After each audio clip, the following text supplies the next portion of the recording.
Yeah. One reason Gen Z feels so alone is that older generations keep telling them the wrong version of their own stories. Let me explain.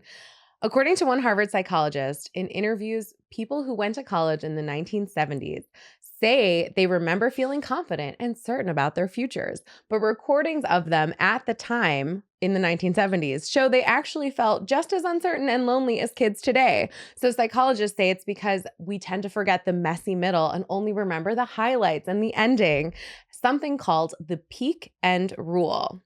Okay. But how does this apply to millennials?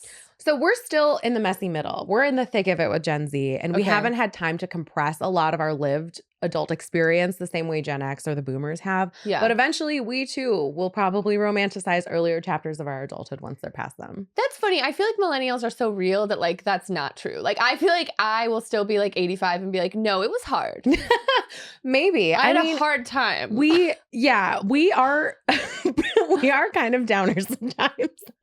I just think we're like honest. No, I do think we are, but I think it's sort of like the rose-colored glasses. You just put them on and I think it's a psychological thing, this peak end rule. Like your brain doesn't want to remember the hardest parts. Right. I think eventually we'll be like, oh, well, the pandemic sucked, but like I made some of my best friends in that time. Right. You know, I think well, that's eventually it's a healing process too. I think that's actually kind of nice. Yeah. You know, that we do nice. default, our brains default to be like, no, let's talk about the peak.